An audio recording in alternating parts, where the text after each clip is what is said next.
On this perilous journey, I tackle a road that's made completely of ice. I'm Marsh Mukhtari, and the only thing separating me and my 2.5-ton pickup from the bottom of the ocean is a layer of ice. What the hell am I doing here? I can hear the ice cracking as I race the sun to my destination. I really feel like going around any of these bends, my backhand could easily slide out of control. If anything goes wrong, I could be trapped on the ice in the dark. There are no lights whatsoever, and obviously no lane markers. And in these brutal conditions, frostbite can take hold in minutes. My face is frozen!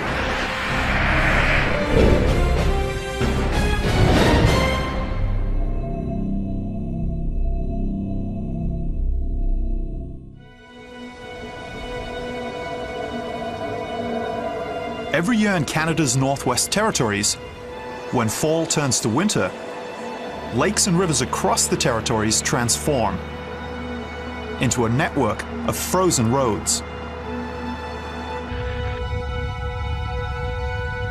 From this perspective, I can get a real clear indication as to what the road is going to look like. I'm north of the Arctic Circle in the dead of winter, and the temperature is a mind-numbing 36 degrees below. I'm here to travel a road made completely of ice. It's the only way to haul supplies into the farthest reaches of Canada, and I want to experience it for myself.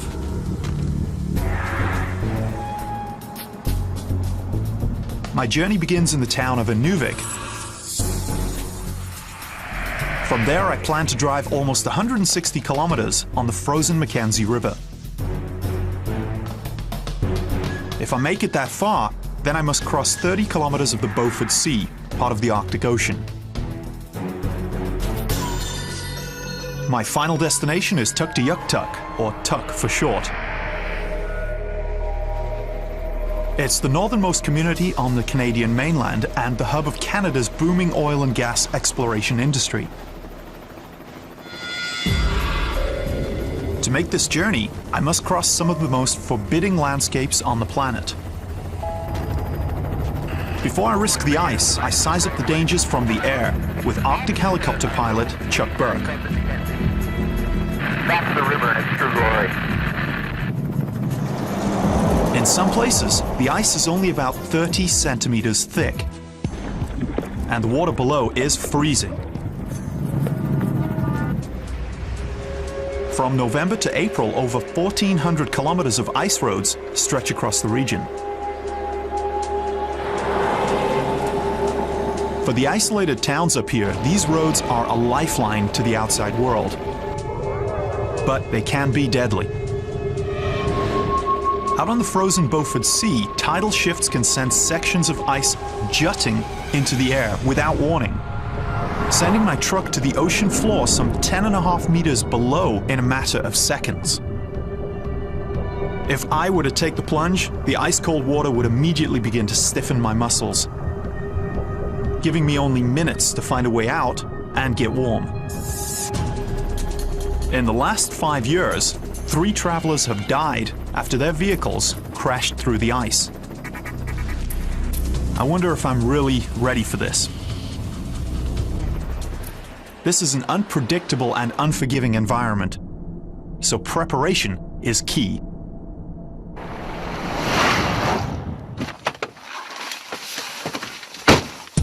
I'm trusting this pickup with my life. It's got 4-wheel drive and an anti-lock brake system. And I'm hoping the powerful 8-cylinder engine will prevent me from getting stuck out here if I hit a snowbank. It also comes equipped with a grill guard to limit the amount of freezing air that passes over the engine. Local mechanics tell me that at these temperatures, minus 36 degrees, ice crystals will form in the diesel fuel and stall the engine. I need to actually plug in the engine heater so that it doesn't freeze solid.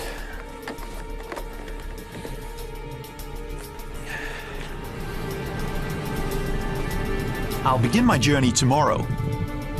But while I have a few hours of daylight left, I want to get a closer look at the road. I asked retired Royal Canadian Mounted Policeman Jerry Kassoon to guide me on a test run just north of Inuvik. The ice road is a result of the oil and gas activity in the Mackenzie Delta. Oh, is that what it is? Back in the 1960s, 70s. So how far up here do we have to go to get onto the ice road? Just past the red buildings up there. You see? Oh, yeah. Okay, here it is. Wow, it's hard to tell the land from the ice. Why would anyone do this? Between Tuktoyaktuk and Inuvik, there are no roads, right? There's no roads, no. Do you have any specific advice for me tackling this road? It's good to try to stay within the speed limit that's posted. If it says 70 kilometers an hour, I think it's a darn good idea to travel at 70 kilometers an hour or slower. Jerry is obviously a just the facts kind of Mountie. I think I'll take his advice and stay within the speed limit. I can't believe the size of the trucks that drive down this ice highway, supported by just a sheet of ice. Semis must keep a distance of at least 400 meters to avoid too much stress on the surface. As a truck moves along the ice road, its weight pushes the ice down, shifting the water beneath. This displaced water creates a wave under the ice. When the wave hits a weak spot, it can cause a fracture called a blowout that can be deadly. Okay, you got a rig coming there. Oh, yeah. Look at that, got a lot of floor mats or something, you know? Yeah, so they got quite a load there. You know, I'm hearing like cracks when he went past. Yeah, the ice cracked, it's always moving. Really? Yeah, the ice is always moving, there's always some movement to it. I've got to keep a keen eye on these big rigs. After a few final tips from Jerry, we head back to Inuvik. I'm ready to test myself, to see if I can handle the ice road. Tomorrow morning, I'll be on my own.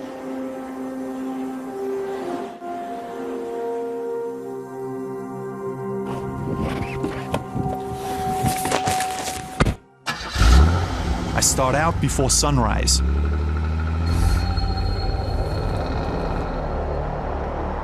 I can't see much as I make the transition from solid ground to Mackenzie River ice. The sun won't even appear for a couple more hours. In February, north of the Arctic Circle, we get about 5 hours of daylight. Leaving early should buy me enough hours of sunlight to make my crossing of the unstable tidal ice on the Beaufort Sea.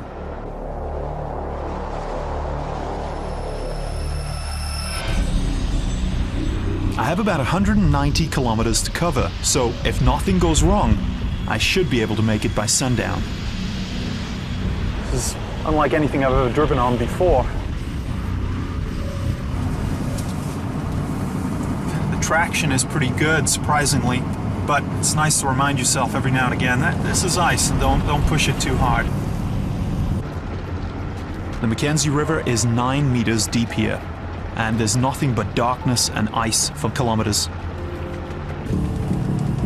There could be a break in the ice directly in front of me, and I wouldn't know it until it's too late. For these first few kilometers on the Mackenzie River ice road, I keep my speed under 70 kilometers an hour, so I can look for cracks in the ice. My visibility is about 8 meters, the length of the beams from my headlights, so I have little time to react to any obstacles. But if a snowstorm were to blow in, visibility could easily go down to 0. Within the last 3 weeks, Tuk's been hit by 2 blizzards. In one of those storms, 75 km/h winds tore through Tuktoyaktuk, ripping roofs off houses and collapsing electrical towers.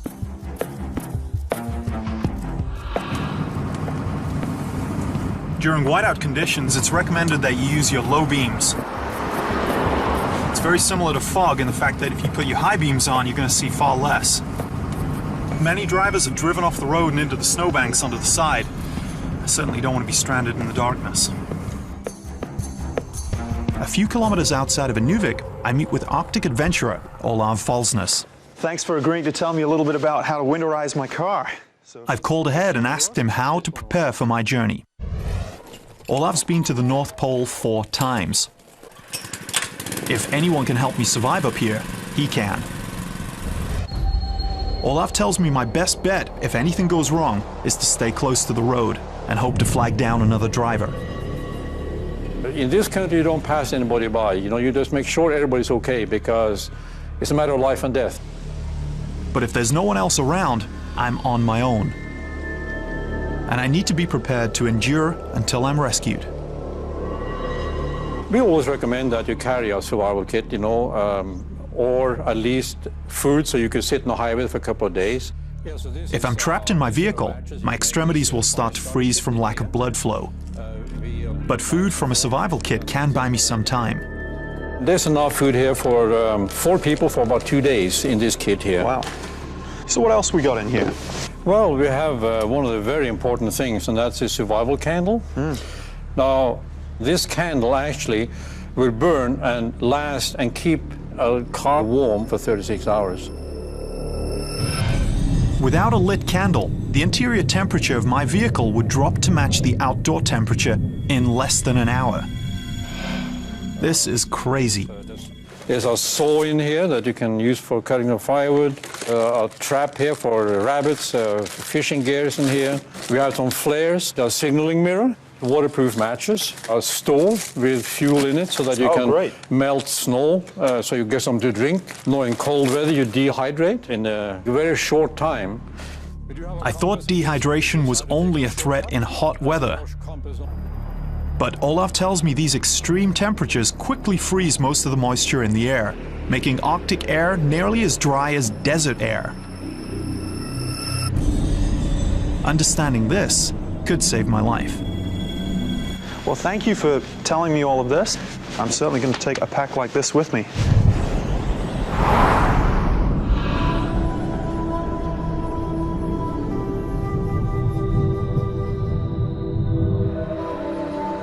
With the survival kit in hand, I'm back out on the road. It's about 11:30, and the sun has only just poked its head out over the horizon.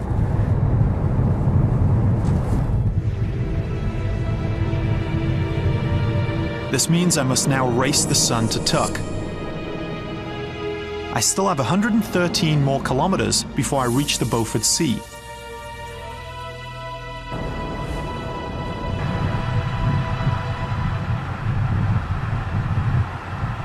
It doesn't seem natural to be cruising over this 9-meter deep river.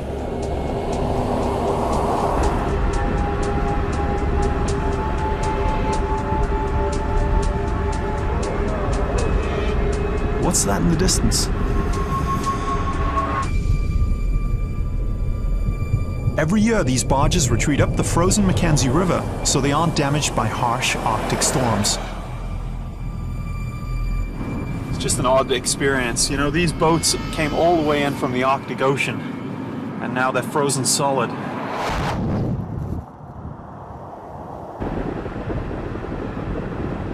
The ice road widens here. I'm just going to get used to the vehicle for a moment. See how it handles, see how much I can accelerate, see if the wheels start to slide as I go around corners. Now, the rule of thumb on the ice road is to take your time. I'm doing around 45 miles an hour. Any more than that, and I really feel like going around any of these bends, my back end could easily slide out of control. Drivers can lose control on an ice highway, especially at high speeds. For the moment, I'm able to navigate these gradual turns with some confidence.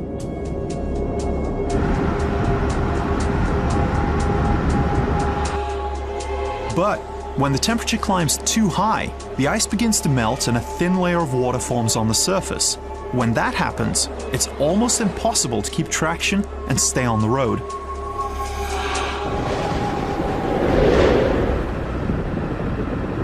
It's always a good idea to know how your vehicle will handle in icy conditions, so I'm going to purposefully put myself into a skid to see what might happen in an extreme situation. Alright, there's nothing behind me, nothing in front. Here goes.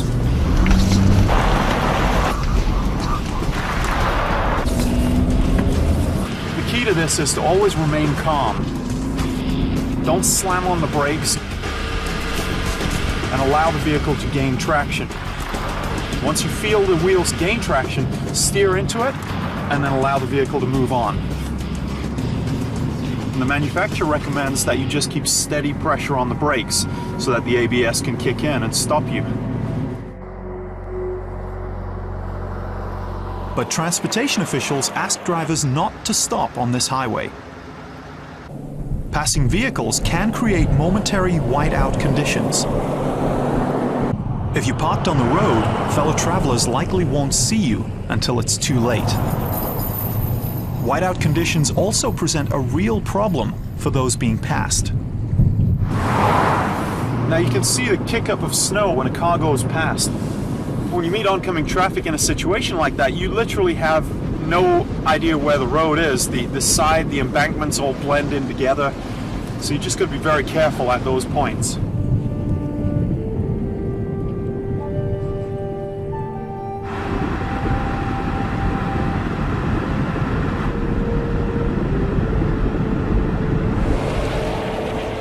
As the sun gets higher in the sky and the glare becomes blinding, oncoming traffic becomes more and more difficult to spot. But the sun won't be up for long, so I keep pressing ahead.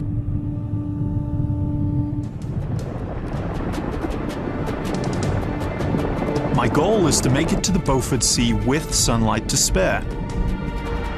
I've got 97 kilometers to go. Visibility, even in the middle of the day, is getting more and more limited. I'm coming up to another vehicle and the exhaust fumes seem to linger in the air. As exhaust exits the engine, it cools from over 120 degrees to negative 40 degrees in seconds. When it cools this quickly, the water vapors in the exhaust instantly turn into tiny ice particles that can hang in the air for hours, creating an ice fog. It's very difficult to decipher where the sides of the road really are. Combine that with the blowing snow, and it's hard to judge just how close I am to the truck in front of me. Oh, there it is. With temperatures this low, only around 5 hours of daylight, and the constant threat of a blizzard, any accident or breakdown can easily turn deadly. 2 weeks ago, officials closed this highway due to high winds and blowing snow. Mounds of snow created by these powerful storms can make the road impassable. The road's ideal width is 30 meters. This keeps the ice cold and solid. Now the reason they make the ice roads so wide is because snow is actually an insulator. It doesn't allow the cold air to penetrate the ice. Keeping the road clear of snow exposes the surface to cold temperatures. The wider it is, the more the surface is exposed. This thickens the ice and strengthens the road. Building and maintaining this highway is an extraordinary feat of engineering. After the river freezes each year, road crews first measure the ice. It must be at least 30 centimeters thick to support the average automobile. Then, they clear the snow. If a section of the road isn't thick enough, crews pump water from below and spread it over the surface. It quickly freezes and thickens the road. Road crews do their best to keep the highway clear. But at this time of year, the dead of winter, snowstorms make it hard to keep it plowed. Here, the road width is only 4.5 meters. I must remain alert. There's no telling when another quickly approaching vehicle will veer into my lane. Oh, look at this truck going past. That was close.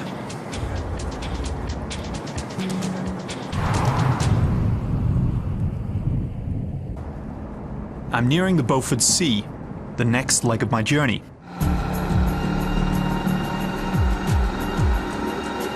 The road is smooth here, but as the air temperature warms, I feel like I'm constantly on the verge of a skid.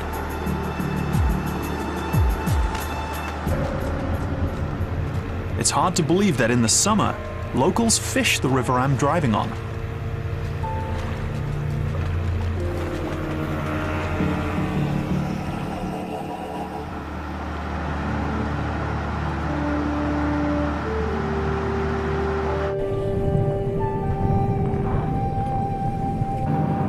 This is my first time north of the Arctic Circle. And it's unlike anything I have ever seen.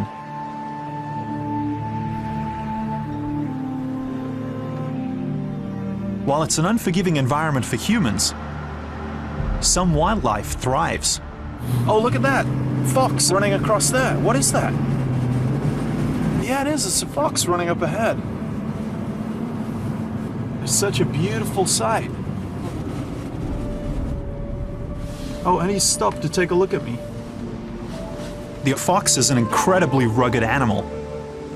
It can survive temperatures as low as 50 degrees below zero. It lives in burrows and may tunnel into the snow for shelter during snowstorms. The wildlife in the Arctic is critical to natives of the area, called Inuvialuit. Inuvialuit have strong ties to the land, and they survive using centuries-old traditions like fishing and trapping. Trucks do bring food and supplies north on the ice road, but these goods are very expensive.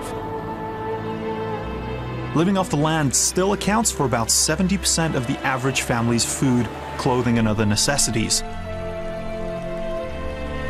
These survival skills can be a lifesaver.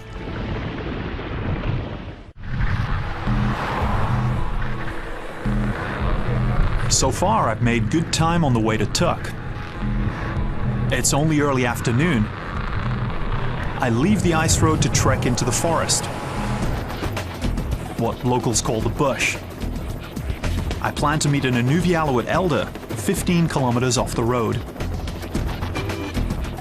The path is completely impassable by truck, so I arrange another means of transportation, a snowmobile. But believe me, it's a much, much colder way to go. Any exposed skin quickly goes numb.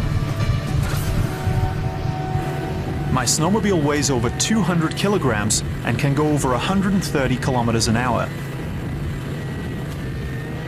These things are a necessary means of transportation in the bush, but can be dangerous, as I soon discover. Oh, man!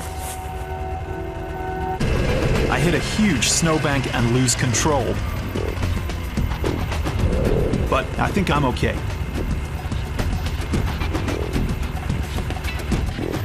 Deep snowdrifts like the one I just hit seem to appear out of nowhere.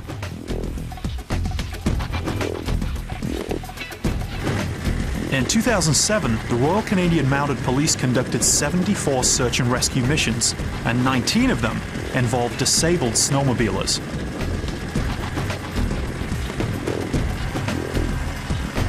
I arrive at Sam Lenny's camp.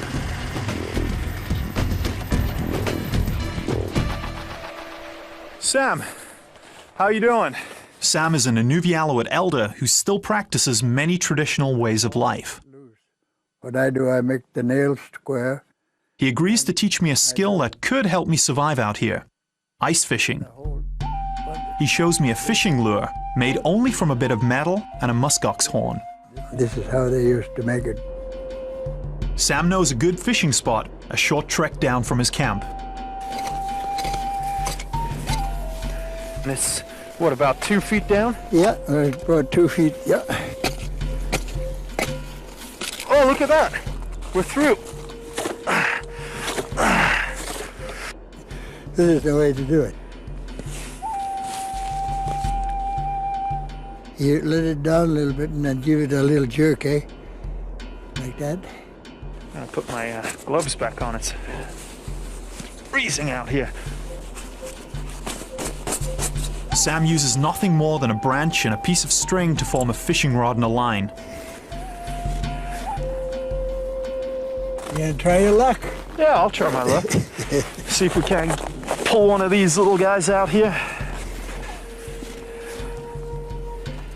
And I've got the right technique, have I? Yeah. Tell me again what this is called. Jiggling. Jiggling. Yeah. So have I got a good jiggling technique? Yeah. After 45 minutes, I come up empty. Good thing I've got that survival kit in my vehicle.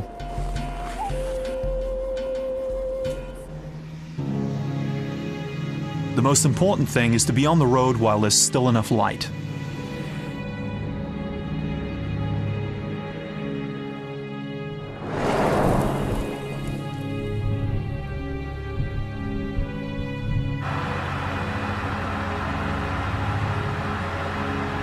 I'm back on the Mackenzie River Ice Highway.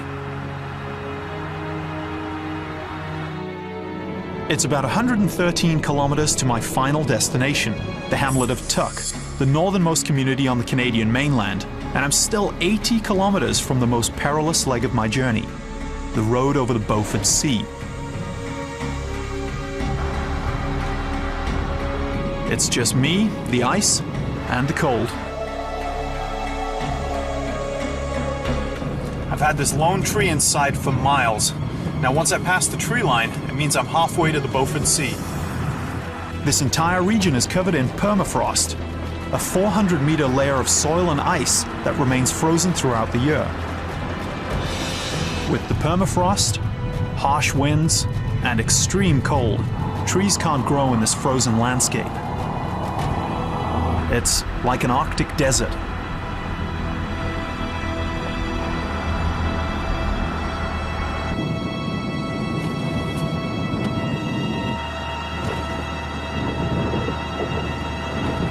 The only thing that's dotting this barren landscape are those pingos. Pingo is an Inuvialuit word meaning small hill. They take shape when one of the many small lakes in the area drains into the permafrost. Ice expands upward to fill this void. Over a period of years, a small round hill forms. Pingos are traditionally used by the Inuvialuit as vantage points to spot animals from long distances. They also rely on them to navigate. I can see why. There's really nothing else to go by. I'm over halfway to my final destination, the hamlet of Tuck, on the coast of the Beaufort Sea.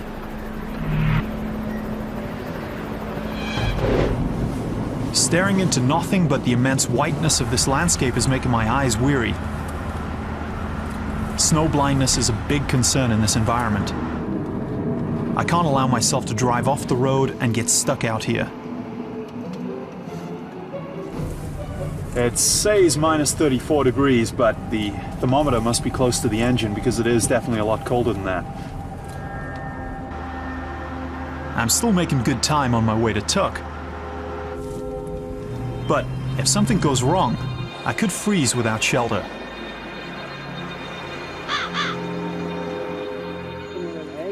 To learn one way to stay warm in this stark landscape, I connect with James Pokiak, an Inuvialuit guide and outfitter who braves the elements every winter when hunting for food. The only way to survive a night in these extreme temperatures is to build a shelter Inuvialuit style. So James and his son-in-law Robin show me how to make an igloo. How's that block? It takes a lot of practice to cut each snow block properly with saws and knives. What kind of snow is ideal for building igloos? Snow that's not too hard, not too soft. If you get snow that's too hard, then when you start shaping, it cracks and breaks real easy. And then it has to have a good enough texture on it that when you join them together, they would help each other to bind. James's mustache has turned to ice, and it doesn't even faze him. That weighs a lot more than it looks. Okay. Right in.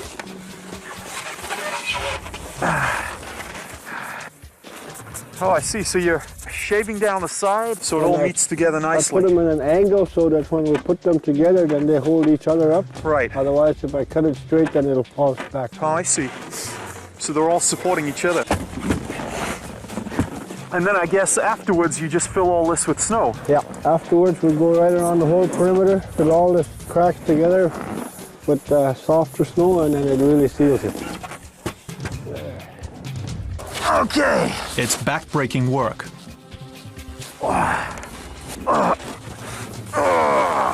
The sub-zero temperature doesn't help. Cold and fatigue affect my coordination. Whoa! At 40 degrees below zero, frostbite can take hold in just 5 minutes.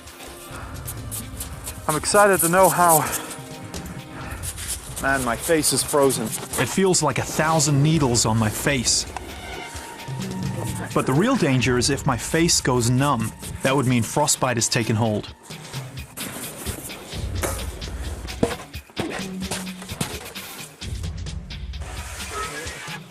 So how long will an igloo last? Once you build the igloo, it'll last pretty much the whole year until spring thaw. So the final piece, eh? Yeah, just really gently.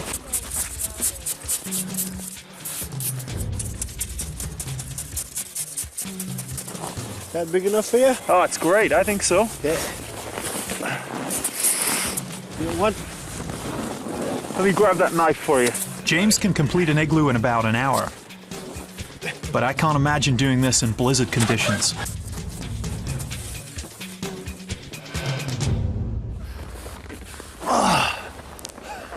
You know, it's surprisingly warm in here. Yeah, even popping my head out there, it's noticeably different in temperature. Got so warm I actually had to take my hat off. Time to move on. Inuvialuit build igloos to keep warm, but in this region, there's another kind of ice house for keeping things cold. It's a freezer where locals store food throughout the year. Wow. And it's underground. But getting inside is no easy feat. Look at this. I descend a ladder 10 meters deep into the -2-degree freezer. Wow.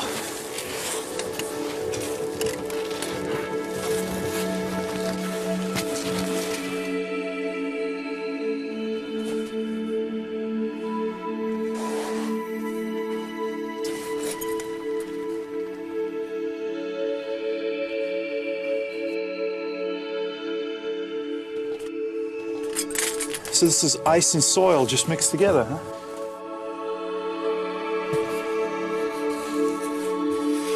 This is what permafrost looks like up close.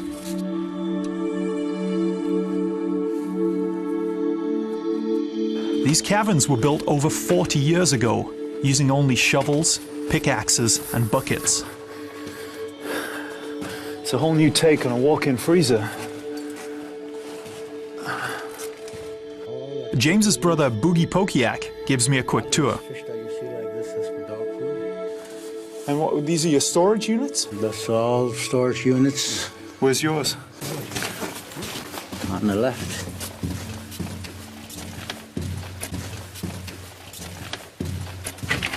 Yeah, there it is.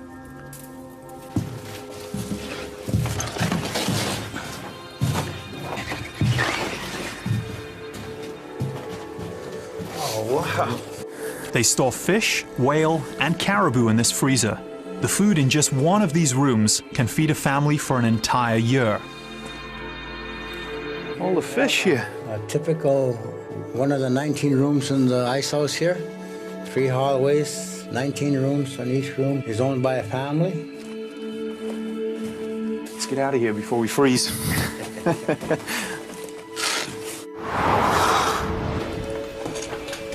I think we're all pretty hungry today.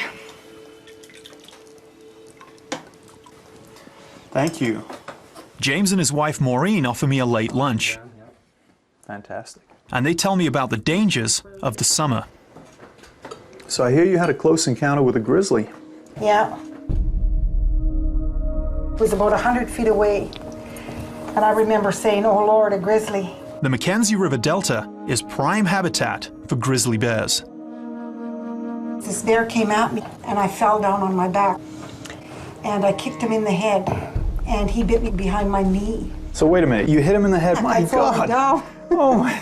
Never get on the wrong side of you. He bit me 3 times. He didn't maul me. He didn't use his claws. Maureen is one of the lucky ones. Within the last 7 years, half of all bear attacks in this area have been fatal. Very, very lucky. After the 3 bites, I was bleeding, but no bones were broken. And when I stood up, I saw him running off in the distance. He went in one direction, and I went in the other. There's a grizzly bear out wandering around the tundra, and he's going, tough old bitch. Like most locals, Maureen and James are able to laugh at the perils they face every single day. Maureen's cuisine hit the spot, but I've got more driving to do while there's still daylight. To try with it. Stop! Okay, boy. Before I go, James says I should take a few minutes to try the most reliable method of travel in the Arctic. Stop! Hey, boys. Good dogs. James treats his dogs like family because he never knows when his life may depend on them. So traditionally, this was probably the only way to get around. You bet, yeah. That was the only mode of transportation our people used while they're hunting or trapping. It was all dog sled. You got your snow hook here, and this is your foot brake. What's the words for left and right? G for right and cha for left. G-cha? Okay, John, let's go. Okay. All right, John. Oh, boy. What's the snow? What's the foot brake? Height.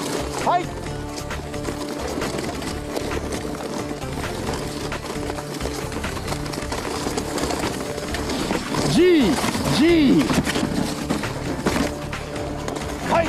Height. Man, the conditions are brutal out there. So glad to be back in the truck. At least this thing has heat. It's pretty remarkable how -40, you hear it, and it really is only numbers until you actually experience it. Feeling the -40 degree temperature right in my lungs, oh my God. Immediate sensation of pain, and then your eyeballs start watering, and frost starts almost instantaneously in your nose hairs. It's late in the afternoon and I'm approaching the most dangerous stretch of my journey, where the road passes over the Beaufort Sea.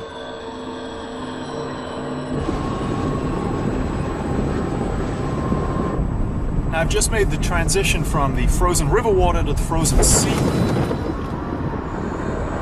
For the last 30 or so kilometers, the conditions will be extremely unpredictable.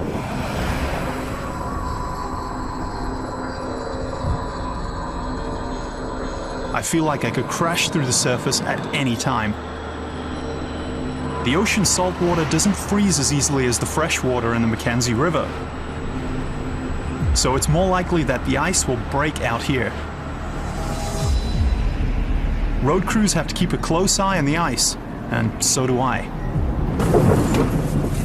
Now you gotta remain alert at all times.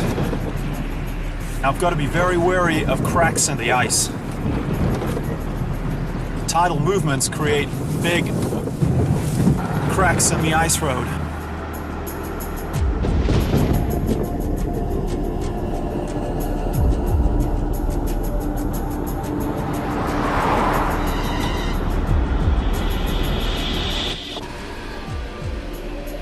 just pulled over to take a look at some of these ice cracks.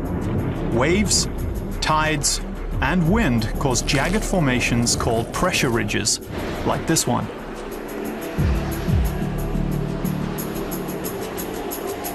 Now, those are formed by tidal movements underneath the Beaufort Sea. Yeah, we're still getting tidal movements that are moving in and out. These pressure ridges can form on the road at any time, ranging in height from 1 to 4.5 meters.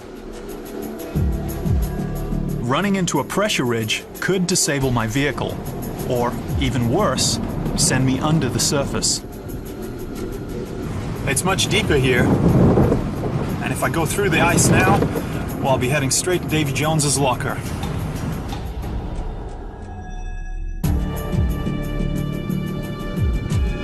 Only 14 kilometers left on my journey along the ice road.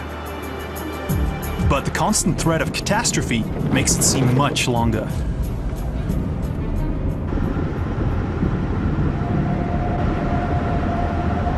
The road is always changing. 1 kilometer is bumpy and surrounded by pressure ridges. The next is stark and featureless.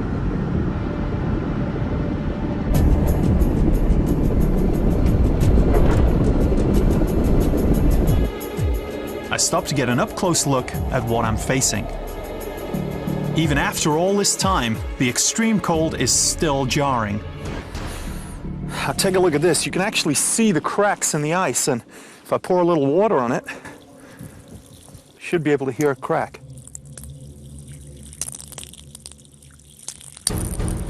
As the water breaks apart the surface, I wonder if I should hightail it back to the truck. After only seconds of exposure, I feel like the cold is eating away at my skin. Me, my face is frozen!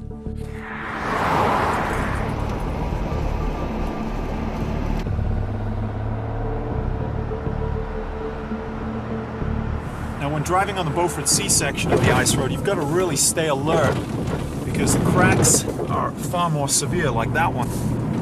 That was about a 6-7 inch wide crack.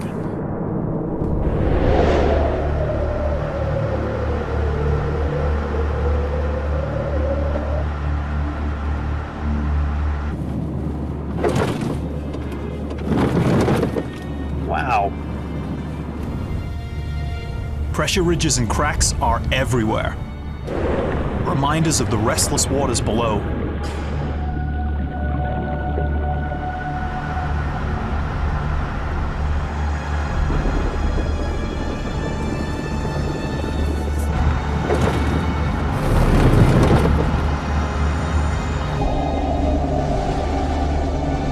When the wind picks up, visibility quickly drops to zero.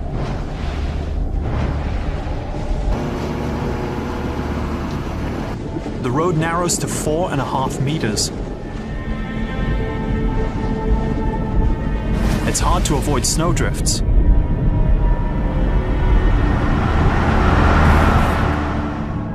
There are no trees and there's no life as far as the eye can see.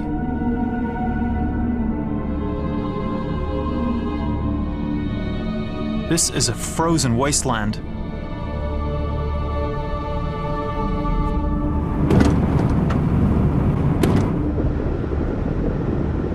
Only a few kilometers to the end of the road now.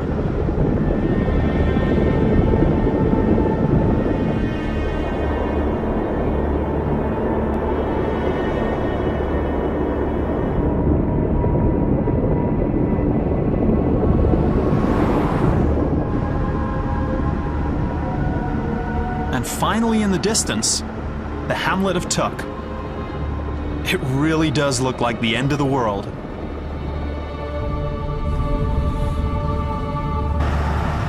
It's been a tense ride, so I decided to blow off some steam and celebrate my success. Now, I've been feeling this really strong urge to do a donut, so I pulled over, and there's really nothing all the way around it. There's really no major snowbanks for me to hit, so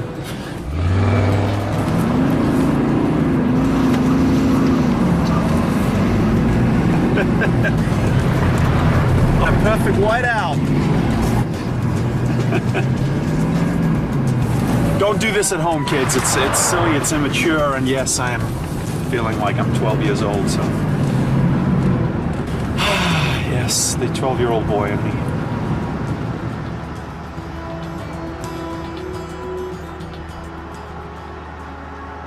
As I roll into Tuck, I'm closer to the North Pole than the continental United States.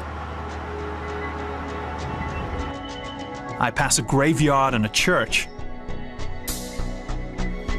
reminders of the hardship and hope of daily life in the Arctic. About 1,000 residents live here. It's remarkable that anyone can survive the brutally cold winters. But they persevere, using a combination of Inuvialuit traditions and modern technology. The ice road is a vital link for the people of Tuktoyaktuk. The winter is the only time of year that they can get their supplies. Otherwise, they're flying or boating their supplies in. But the ice road might bring a much different future to the people of Tuk. Oil companies believe that up to a quarter of the world's untapped oil and gas reserves lie deep under the ice near Canada's Arctic Circle. This small community could be the doorway to those reserves. And none of this would be possible without the ice road.